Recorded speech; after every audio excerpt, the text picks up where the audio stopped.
Opo, dakila mapagpalam ang banal sa langit sa makapangyarihang pangalan mo. Aming pinakamamahal na Panginoon Kristo na pinagbubukan ng mga biyaya sa pangunang dalangin ng taong nilangisan. Aming minamahal ginagalang na Pastor Evangelista William Eden at Papa O God. Minsan pa kami nagpupunin kapasalamat sa bawat yugto na aming panalagang pinagpalit nilangisan sa iyong patuloy na pagkilos sa aming kalagitnaan. Patunay ka na sa amin sa tutuwi na o Diyos. Hallelujah. Subalit bago po yan, isa pa kami buong pagpapakumaba. Imin ang kapatawaran sa lahat ng aming nagawang pagkukulang, pagkakasala, pagsalansan sa mga nakalooban, patawar mong bawas sa amin, O Diyos, hallelujah. At sa bahaging ito na pagdadala ng Ebanghelyo ng Kaligtasan, na tunay sa ganang akin, wala po akong magagawa, mahala pa ng usus. Ikaw po ang maglaga ng mga tamang salita sa aking bibig, daluyan ng spiritual ang pala, simple kamanaan, maintindihan na aming ibig, ng mga baguhan, mga bisita, matatiyan, bagang sa aming beloved broadcast viewers, yung aming samot panalangin sa makapangyarihang pangalan ni Jesus at aming pinagkakaisang sinasat ng hadlang ng kaway, demons of hinders at doubts and unbelief cast out from us and bind the power of darkness and anoint our Lord this we pray. Amen, amen. Hallelujah. Praise the Lord. Rebaso, praise the Lord. Purihin po ating pinakamamahal po sa Kristo. At nagkit sa lahat, ako may nagpapabot po ng pinakamataas na pagpupuri, pagwalhati, pagdakil at pagsamba sa ating pinakamamahal po sa Kristo na pinagbubukalan ng mga pagpapala. And we give the more honor and respect to our dearly beloved and our parents in the Lord. And we always treasure remember the blessed memories and teachings of our dearly beloved Honorable Pastor Evangelist Will Medda, the end-time problem of God, beloved Honorable San Pastor Linus Medda, beloved Mama Dear, greetings and respect to all the beloved children, children of Casino Hall Medda family in the Philippines as well as in the US and Canada, at sa lahat din po na ating mga iniibig na mga kapamanggawa, mga kapatiran, mga iniibig na mga bisilan dito ngayon, sa ating mga beloved workers, viewers, a pleasant afternoon and welcome to the royal family of God. Amen. Everybody say, praise the Lord. Beloved sons of God, the words we nurture in our hearts and release from our mouths are seeds. The harvest we reap depends on what we sow. It can shape our relationships, define our circumstances, and impact the world around us. Beloved sons of God, let us speak with intentions, kindness and faith, recognizing the divine power entrusted to your tongue, knowing that the fruit of our speech will inevitably return to us. Palakpakan mo ang pinakamalaki. Everybody praise the Lord. Mga iniibig, ang mga salitang ating pinangangalagaan sa ating puso at binibitawan mula sa ating bibig ay parang mga binhi. Ang bunga ng ating aanihin ay nakadepende sa kung ano ang ating itinanim. Ito ay humuhubog ng ating mga relasyon, magtakda ng ating kalagayan at makaapekto sa mundo, sa ating paligid. Mga inibig ko mga kapatid, tayo po'y magsalita ng may layunin, kabaitan, at pananampalataya na kinikilala ang makalangit na kapangyarihang ipinagkaloob sa ating mga dila na ito'y may balik sa atin. Kaya sabi ng banal na kasulatan from the book of Proverbs chapter 18 verse 21, and Proverbs chapter 13, verse 3, kaya hindi lamang po, magasunod po basahin po yan. In the book of Proverbs chapter 18, verse 21, death and life are in the power of the tongue, and they that love it shall eat the fruit thereof. In the book of Psalm chapter 13, verse 3, consider and hear me, O Lord my God, lighten mine eyes, lest I sleep the sleep of death.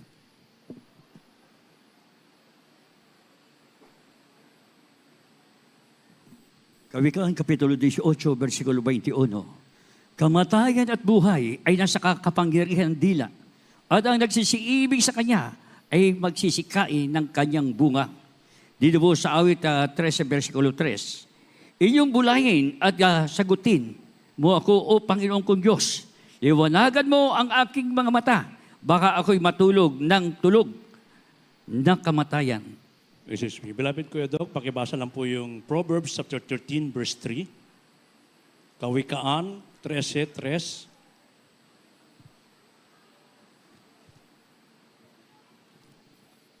The book of Proverbs, chapter 13, verse Verse 3.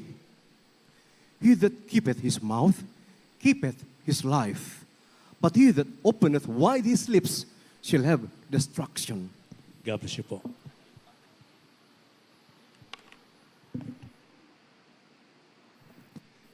Kawikaan Kapitulo 13, versikulo 3.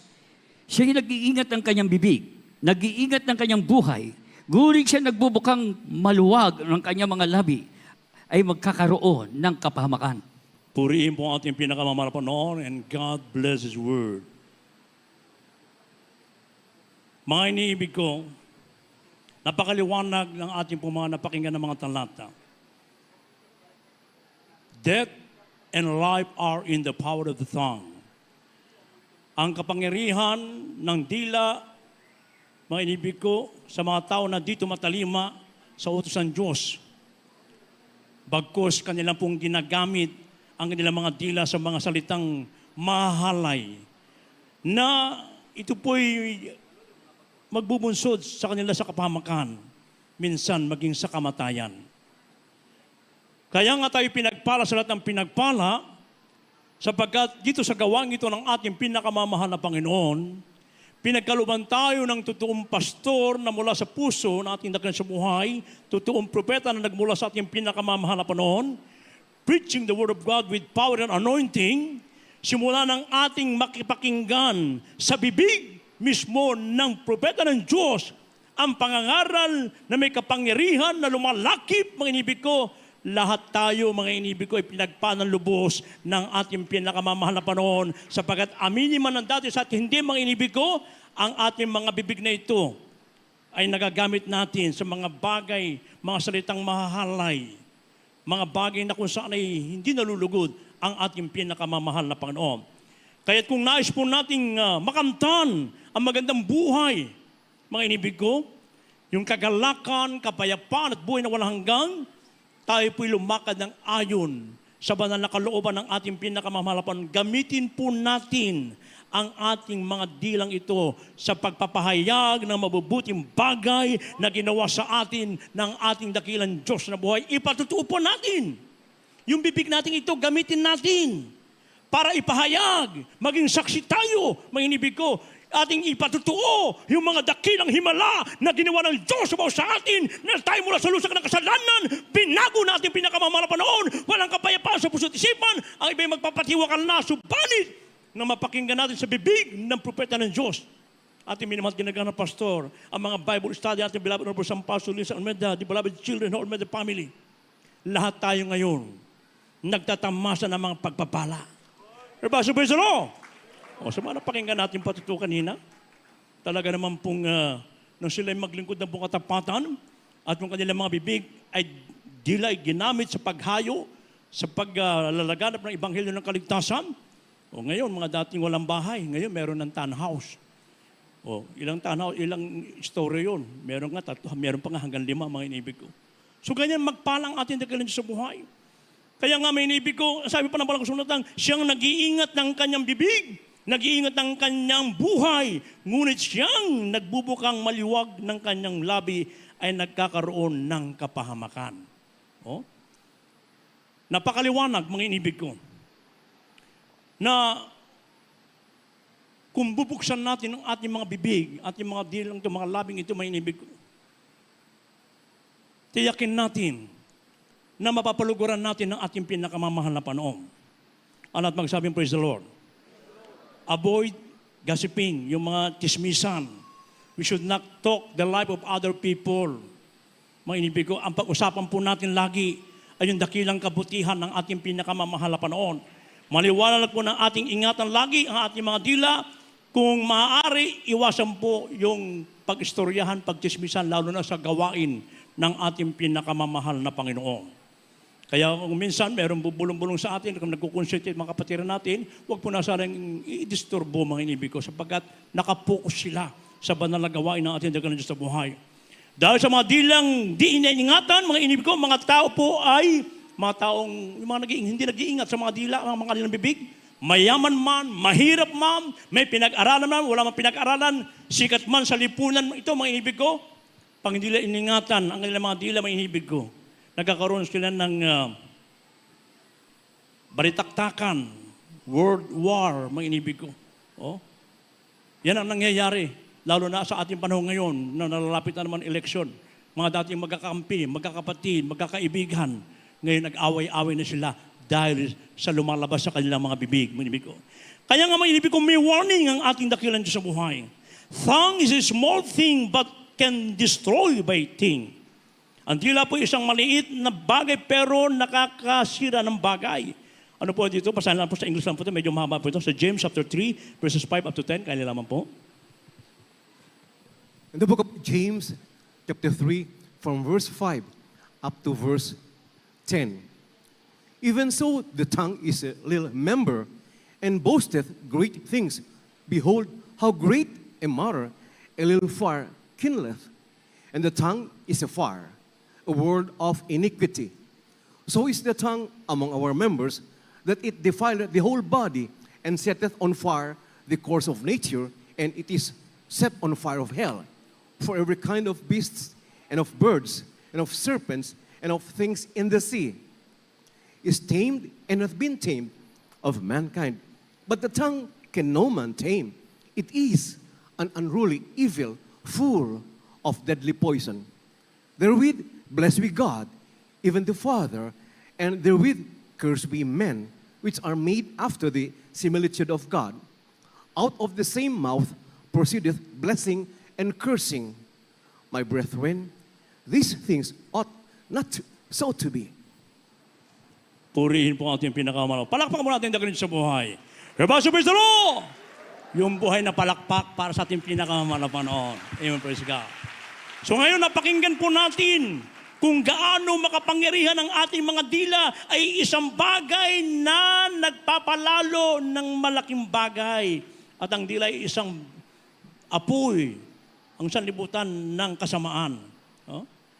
At ang dila, sabi pa ng Biblia, ay nagpapaamo ng bawat uri ng mga hayop sa lupa at sa dagat, ay pinaamo at nagpapaamo ng tao. Ganyan makapangyarihan yung mga dila natin, mga inibig ko. Yung mga hayop, napapaamo, napapasunod natin, maging yung mga isda, yung mga dolphin, napapasayo sa dagat, mga inibig ko. Ganun makapangyarihan. Pero sabi dito, datapot ang dila ay hindi napapaamo ng sino mang tao, isang masamang hindi nagpapahinga na puno ng lasong nakakamatay. Ito po ang maaari nating dating kalalagayan nung wala pa po tayo sa gawain ito ng ating pinakamamahal na Panginoon. Nang wala pa tayo sa tunay na paglilingkod, mga inibig ko, na kung saan ay ang ating mga dila ay nagagamit natin sa mga bagay na kung saan ay makapagpapasakit ng damdamin ng tao, mga inibig ko. Yan ang kalalagayan natin. Subalit tayo Kristiyano na, mga inibig ko. Pag tayo mga Kristiyano na mga inibig, kinakailangan ingatan po natin ang lahat ng mga bawat lumalabas sa ating mga bibig. Huwag na huwag tayong makasakit ng mga damdamin ng ating mga kapatid. Oh? Dahil sa upuan, sa sakit ng damdamin, mga inibig ko, kaya iwasan po natin makasakit ng damdamin, mga inibig ko. Yung pananalita po natin, ingatan po natin ng mainam. Na dito hindi nagkulang sa atin. Ang ating minamahal dinagara na pastor, ating beloved sa pastor, the beloved children, tayo tinuruan lahat, mga inibig ko. Na tayo po'y maglingkod na po katapatan, yung lumalabas sa ating mga bibig, ito po'y para mawalhati lamang ang makapangyarihang pangalan ng ating pinakamamahal na Panginoon. Basta, praise the Lord. Kaya may inibig ko, dapat ang dila hindi napapaamo ng sino man tao. Ito'y masamang hindi nagpapahinga na puno ng lason, mga inibig ko. Kaya dito makikilala natin, nung nakilala natin ating pinakamamahal na Panginoon sa gawang ito, sa dakilang kahabagan ng ating mahal na Panginoon. Lahat tayo aminin mo natin sa hindi, mga inibig ko. Ang mga bibig natin dati, talagang para tayo yung mga kasalibutan na talagang walang pakundangan sa lumalabas sa ating mga bibig. Kaya mga inibig ko, ang mga dilang ito, mga bibig nito ay lahat ng ating gamitin lamang sa pagpupuri, pagwalhati, pagdakila sa makapangyarihang pangalan ng ating pinakamamahal na Panginoon. Oh? Ang ating mga bibig, mga inibig ko, ay gamitin natin sa pagpapahayag ng mga dakilang, mga himala nating mahal na Panginoon. Gamitin po natin yan. Doon po natin gamitin, mga inibig ko, yung mga signs and wonders and miracles na nakikita natin dito, naranasan natin mismo, mga inibig ko, yan po ang ating ipapahayag. Pero ba, praise the Lord? Huwag natin gamitin ang ating mga bibig, ating mga dilang ito sa panlalait, kundi lagi puro lamang para sa kalwalatian ng ating pinakamamahal na Panginoon. Ano pa ang babala ng banal na kasulatan? Dito po sa from the Gospel of St. Matthew, chapter 12, 34 up to 37. Kaya nilaman po. The Gospel according to St. Matthew, chapter 12, from verse 34. From verse 34 up to verse 37.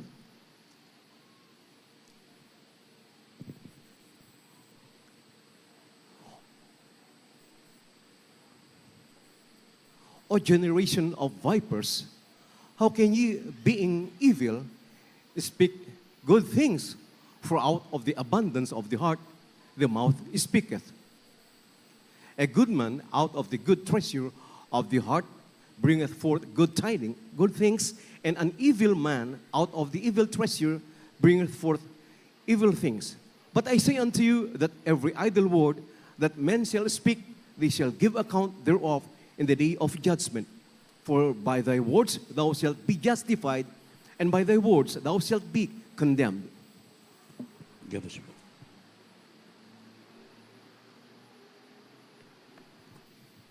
Dito po sa aklat ng Mateo Kapitulo 12, ang talatay 34 hanggang 37. Kayong lahi ng mga ulupong, papaano kayo na masasama ay makapagsasalita ng mabubuting bagay?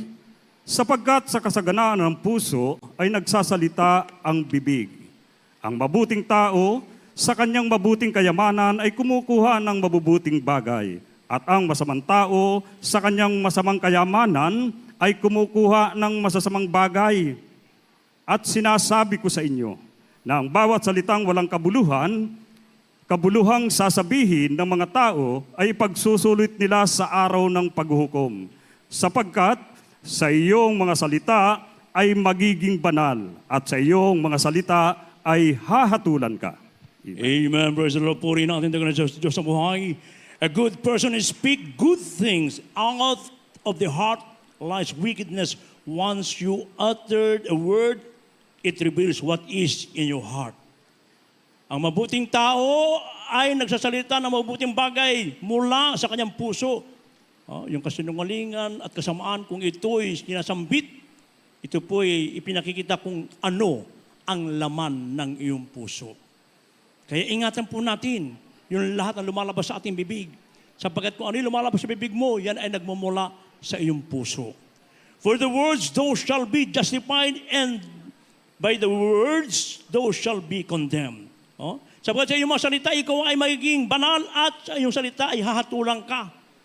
Kaya yung mga magsimula ng tayo po nakakilala sa ating mahal na Panginoon, nabaptismo tayo sa tubig, sa pangalan ng ating dakilang Diyos sa buhay. Yung pong mga sinasambit natin na mga salita, yan po nakarecord po yan, mga inibig ko. I-reveal yan ng ating mahal na Panginoon pag tayo po humarap na, mga inibig ko, sa kanyang trono, mga inibig ko.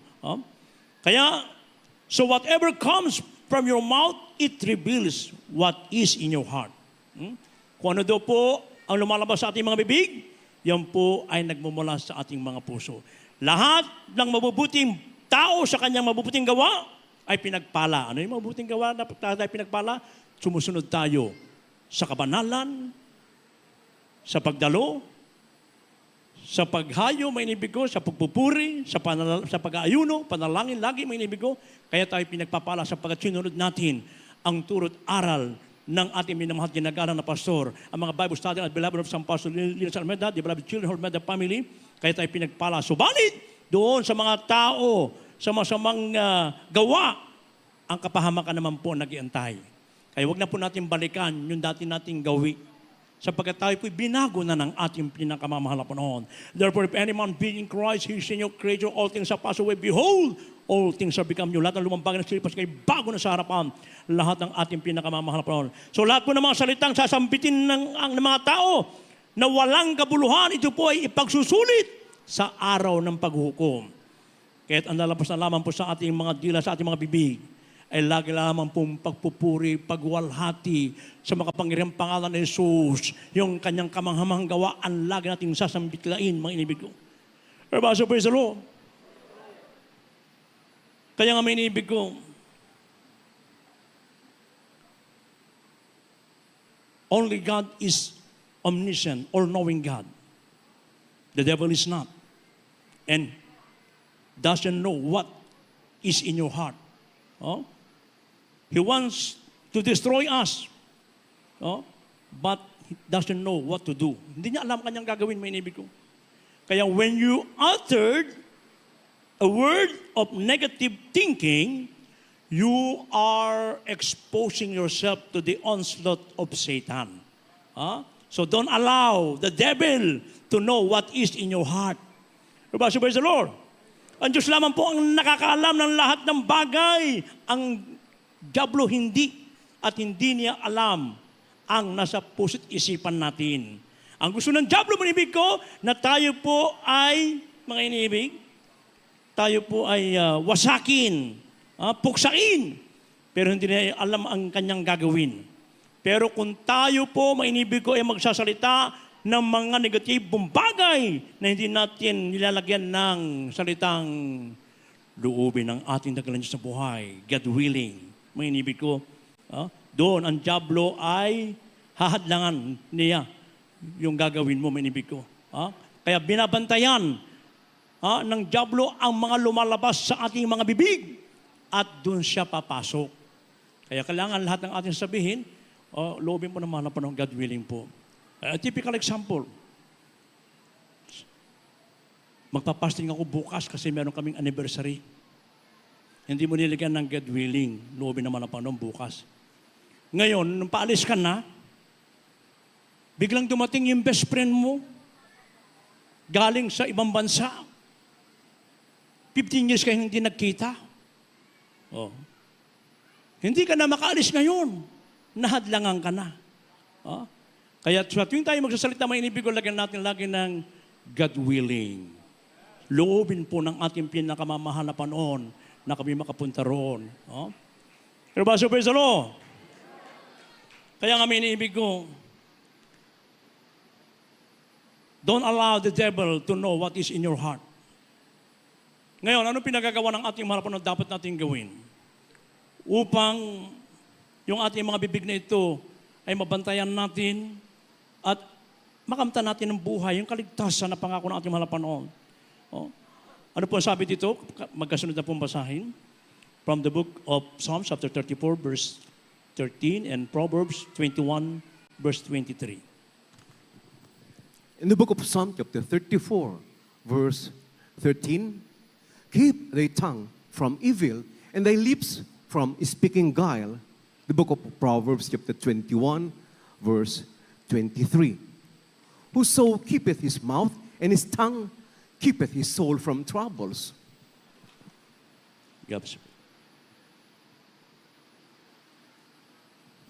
Mga awit kapitulo 34, versikulo 13. Ingatan mo ang iyong dila mula sa masama at ang iyong mga labi sa pagsasalita ng karayaan.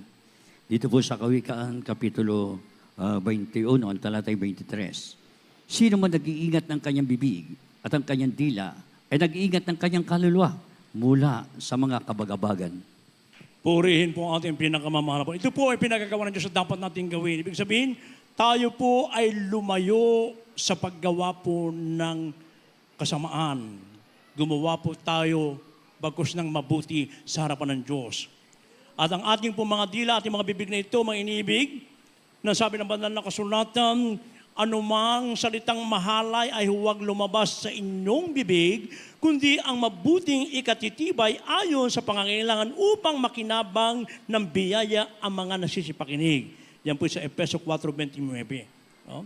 So wala nang lalabas na mga mahalay na salita sa ating mga bibig, kundi bagkus yung pong mga bagay na kung saan na ikalalago ng pananampalataya na nakinig at upang sila din po, lalo na yung mga sanlibutan, di ba nakakilala sa ating mahal na panahon, upang mayroon din po sila ng kaligtasan na nagmumula sa ating dakilang Diyos na buhay.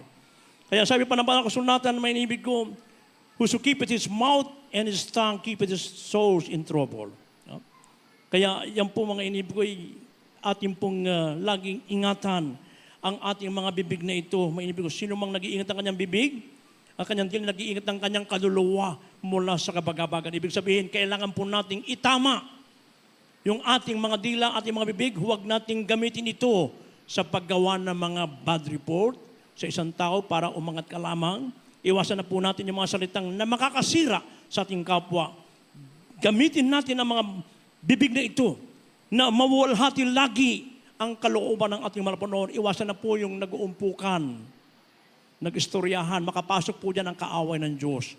No? Kaya sabi ng Biblia, sa Ecclesiastes 5:1, pag nasa bahay ka ng malapanon, ingatan mo yung paa. Kundi makinig ka. No? Pero ba sa praise the Lord? Kaya iwasan po natin hindi yung nakapaganda ng patutuo dito, meron din patutuo sa labas, mga inibig. Tayo ang malulugi po niyan, mga inibig ko. Kaya sabi pa ng banal na kasulatan, sa James chapter 1 verse 26, may inibig ko, if any man among you seem to be religious and bridle not his tongue, but deceiveth his own heart, this man religious is vain. Kung sino man ay nag-iisip na tayo'y siya religyoso, samantalang hindi pinipigil ang kanyang dila, kundi dinadaya ang kanyang puso, ang relihiyon ng taong ito ay walang kabuluhan. So nababaliwala po pala, mga inibig ko, ang pagiging religyoso isang tao, kung siya po hindi nag-iingat at pinipigilan ang kanyang labi. Kaya't ating pong gamitin ang mga labing ito sa pagpapahayag lamang ng mabubuting ginawa ng ating malapanon sa bawat sa atin. Everybody say praise the Lord. So alam na po natin kung paano tayo, dati galing na tayo sa hindi pa tayo, wala pa tayo dito, may inibig ko, lahat nagsasabi ng ating mga dila, pero ngayon, ingatan po talaga natin ang ating mga bibig. Gamitin lamang ito lagi para lamang sa kaluwartihan ng ating pinakamamahal. At pag nagawa natin yan, uling talata, last verse, 1 Peter chapter 3, verse 10. Maganda na po mawit, manunugtog. The first book of Peter, chapter 3, verse 10. For he that will love life and see good days, let him refrain his tongue from evil and his lips that they speak no guile. God bless you po. Dito po sa unang Pedro, Kapitulo 3, ang talatay 10, ito po nakasulat. Sapagkat ang magnais umibig sa buhay at makakita ng mabubuting araw ay magpigil sa kanyang dila sa masama at ang kanyang mga labi ay huwag magsalita ng daya. Oh, hallelujah. Praise the Lord.